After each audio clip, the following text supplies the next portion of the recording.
कौन बनेगा सांसद? जानिए झंझारपुर लोकसभा सीट का राजनीतिक समीकरण। झंझारपुर की लोकसभा सीट का इतिहास काफी रोचक रहा है। झंझारपुर मिथिलांचल का हिस्सा है और ये मधुबनी जिले में पड़ता है।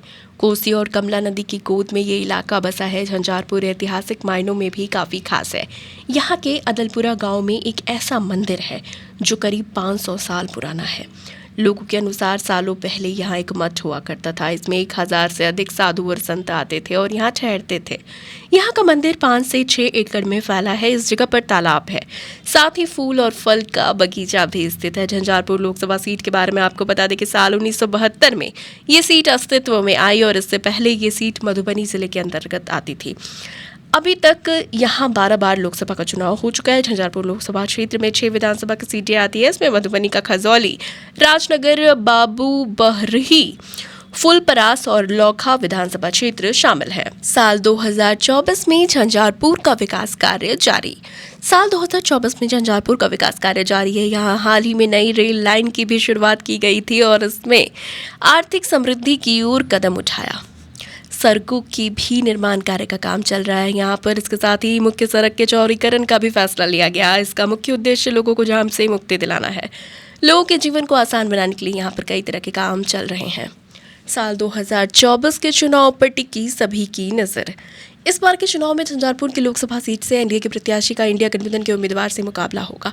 जदयू ने रामप्रीत मंडल को इस सीट से उम्मीदवार बनाया है। यहाँ के ये सांसद भी है फिलहाल और इन्होंने नामांकन पर्चा भी दाखिल कर दिया। दूसरी ओर महागठबंधन में ये सीट मुकेश सहनी की पार्टी वीआईपी के खाते में गई है और वीआईपी ने सुमन कुमार को अपना प्रत्याशी बनाया है। ये साल 2020 के बिहार विधानसभा के चुनाव के दौरान मधुबनी की सीट से वीआईपी के उम्मीदवार रह चुके हैं। इन्होंने चुनाव में जीत भी हासिल की थी। माना जा रहा है कि इस सीट से वीआईपी के प्रत्याशी और जदयू के उम्मीदवार के बीच कड़ी टक्कर देखने को मिल सकती है। अब तक किसका रहा इस क्षेत्र पर दबदबा?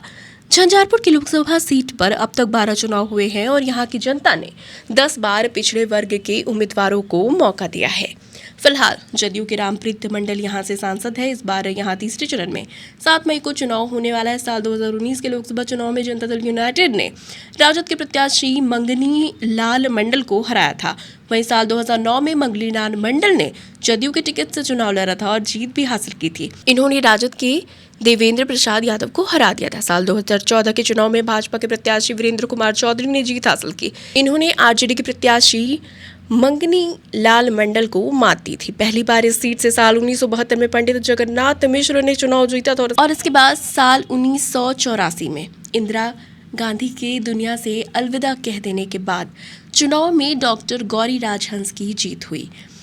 इन दोनों सांसदों के अलावा इस सीट पर पिछले चुनाव से आने वाले सांसदों का प्रतिनिधित्व रहा है। मालूम है कि आरजेडी के देवेंद्र यादव ने इस सीट से 5 बार जीत दर्ज की है। यहाँ कुल मतदाताओं की संख्या कुल 19,86,640 है। इसमें पुरुष मतदाता 10,36,772 और महिला वोटर्स की संख्या 9,49,780 है। बताया जाता है कि इस लोकसभा क्षेत्र में अति पिछड़ा वोटर करीब 6,50,000 है। अभी के लिए इतना ही। अब जाते जाते हम आपके लिए एक सवाल छोड़ जाते हैं। आपके अनुसार झंझारपुर की लोकसभा सीट से किस पार्टी का पलड़ा आपको भारी नजर आ रहा है? आप अपना जवाब हमें हमारे कमेंट सेक्शन बॉक्स में लिखकर जरूर दें। धन्यवाद।